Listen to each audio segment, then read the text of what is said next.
Hello, I'm Joel Blackford with Beth Hesed Sabbath Fellowship. And as always, we were supposed to meet this week, but unfortunately our building won't let us open up yet. I bring you the philosophy of eschatology. What do you need to know in the end days? What's your reality? Why were you born for such a time as this? The philosophy behind it. I try not to give you disparate thinking. I try to give you some logic that'll help you wade through the messes that you're seeing in the world today.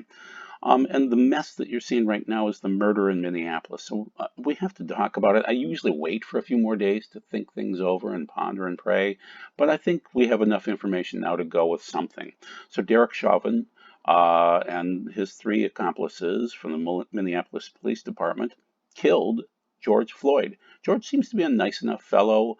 He was a security guard. These men worked together at the same facility. It was like a bar restaurant down the block on Lake Street there in Minneapolis. And so this man, we know as officers that once you're cuffed, you can put a knee in the back, but you can't put it on a person's neck, and you can't cut off their ability to breathe or their circulation. You can't put a knee on the carotid artery. And he was doing that. He was putting weight on this man's throat. So he killed George Floyd. He knew better than that. This is not what police officers are supposed to do. And so, I mean, we're trained people, okay? And I've gone through the same training, some of the same training as the officers. So I know CPR, I know I have a concealed permit, okay? And an open carry too, for that matter. And so I know what you can do and can't do. And I've gone through all the legalities of it and had a good time with it too.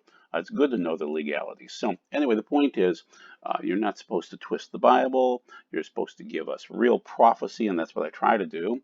And that includes modern day prophets, which are very quiet right now. And then the news, what's true and what's not. I mean, it's tough to get news right now. So this is the philosophy of the end of days. So some of the verses that apply to this are, all of this is but the beginning of the birth pangs. At that time you will be arrested and handed over and to be punished and put to death, and all peoples will hate you because of me.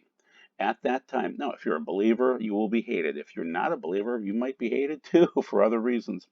If you're a libertarian, say, at that time, many will be trapped into betraying and hating each other. And so we're seeing some of that right now. Many false prophets will appear and fool many people. And many people's love will grow cold because of the increased distance from the Torah.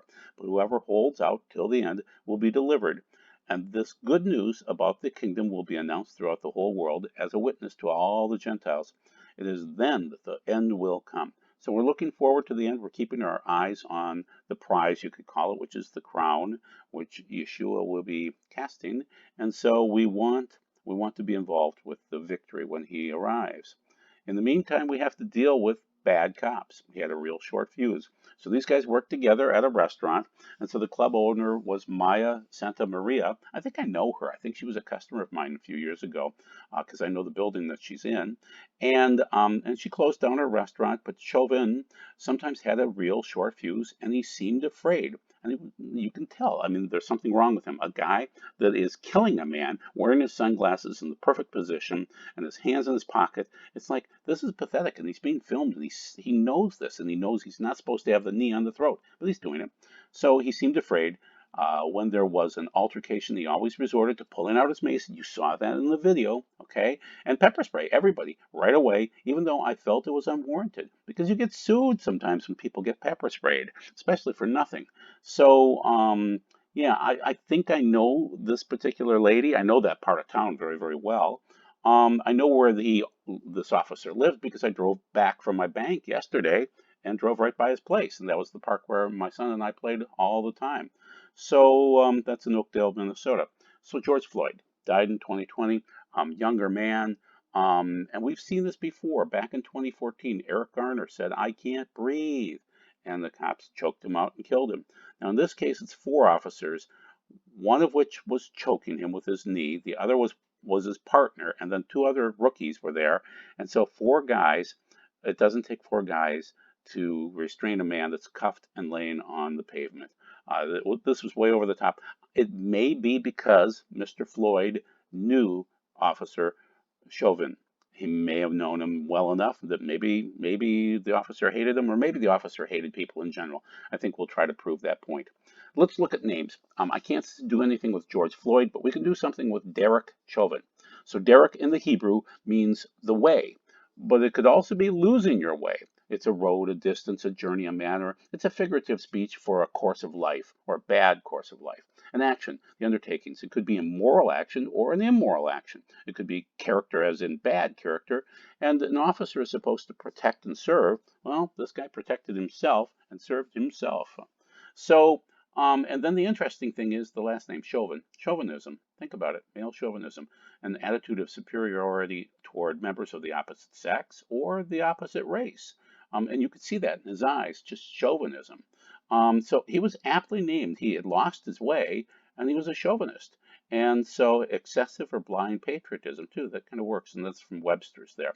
So just keep this in mind. There was something wrong with this man's brain cells, but there's something wrong with what's going on in Minneapolis right now, and parts of St. Paul, too, for that matter.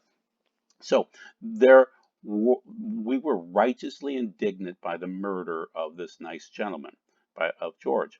But what happened was groups out there started to bust people in for the riots that would ensue. And so during a normal protest, you will have good protesters there legally protesting, and they have the right to peaceably protest. But then you had the bad people brought in, and they started the burning and the looting, and they weren't from Minneapolis.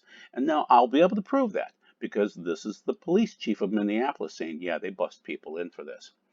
So the gangs were waiting for Rodney King too. So the gangs were bust in, and the gangs know these things are going to happen. Now you won't believe this, but I have friends in security, and they claim that their security, the cash delivery vehicles were being cased for the last 2 weeks. So the gangs knew something was up, and they were hoping for the opportunity to be able to bust loose and burn and loot and make money. They're going for the cash.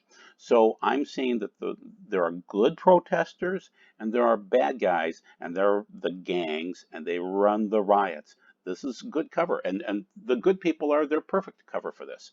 So keep in mind the person behind a lot of bussing people around for riots is Soros, George Soros. He's a Greek guy, but he happens to be Jewish, which is weird enough.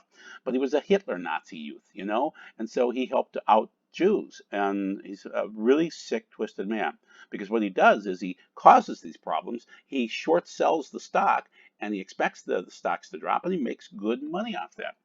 So, what I want you to be aware of is that George Soros paid for people to move around, and he's been doing this for a long period of time. He pays people to protest, but then, and keep in mind, this is Scotty Foval, and so we've been busing people in to deal with blankety blank for 50 years, and we're not going to stop now. And then you can see Target stock drops as a result of this. So they bust in gangs and thugs and to loot and to burn and to leave. And so that's why they didn't care. And I wondered at first, why would this occur? Why would people want to burn their own town? Well, they're not from Minneapolis and St. Paul, so why not burn it? You're getting paid for it. Why not? And so Soros is behind this, and he makes the money off it, so he can fund the next revolution and the next one, and it needs to stop. So he funds lots of different organizations. Okay, Antifa, Black Lives Matter, Planned Parenthood, Resist. He's funding all sorts of things that will cause riots, and he doesn't care because he makes money off that, and he manipulates the vote too. He loves to do that. He makes money off MoveOn.org, things like that. So he runs all sorts of organizations. He's deeply tied into the United Nations and some of their organizations. He provokes riots. He controls people. And here on the upper right-hand side is the Minneapolis police chief saying many people involved in rioting and looting are not from the city. There you go, Fox 9. So the chief said that. So these riots, they started as protests, but the gangs and the people imported came in to loot and burn. And so they were controlled in some ways by the gangs because the gangs knew what was going to happen. And then all of this is going to start out more civil war and more and more and more. And I believe it's been prophesied. So let's talk about that. So in 1973, David Wilkerson, who's a well-regarded pastor. Some people felt he was over the top, but let's see if these prophecies work out. So let's read them and you can hear them. In 1973, in his book, The Vision, he says, worldwide recession caused by economic confusion. Nature will have labor pains. A flood of filth and baptism of dirt in America, and then rebellion in our home, persecution, madness against truly spirit-filled Christians who love Jesus Christ, and then an urgent message in 2009. For 10 years, I've been warning about 1,000 fires coming to New York City. It will engulf the whole megaplex, including areas of New Jersey and Connecticut. Major cities across America will experience riots and blazing fires. Earth-shattering calamity could be by the wrath of God in judgment against the raging sins of America and the nations. Timing, I do not know when these things will come to pass, but I know it is not far off. Well, it's only been about 10, 11 years. So I met Henry Gruver in Iowa back in 2017, and Henry said that Russia's going to attack them. He did also talk about civil unrest in America and things like that, but at some point in time, as the other nations that hate us watch us under attack from within, they will send in missiles and attack us. This has been prophesied by a few people. And so then Dmitry Duduman said this, that there will be an invasion of America. And Michael Bodea, I met him in Iowa. It seems like my meeting place. And so he said California, Vegas, New York, Nevada, Florida will burn as we are attacked. As we weaken from the inside, the outside comes and attacks us. So Duduman, great testimony. Michael Bodea, great testimony. Great people. The Russian invasion of the United States. And so this was on the Prophecy Club. I don't agree with Stan, who runs the Prophecy Club, but I do like the fact that Dimitri's testimony is wonderful. And I know Michael Boldea. I've met him and I've talked to him since then. I talk to him infrequently. I want to invite him up at some point in time to speak at our place, but I'm just waiting for the right time. He's a good guy.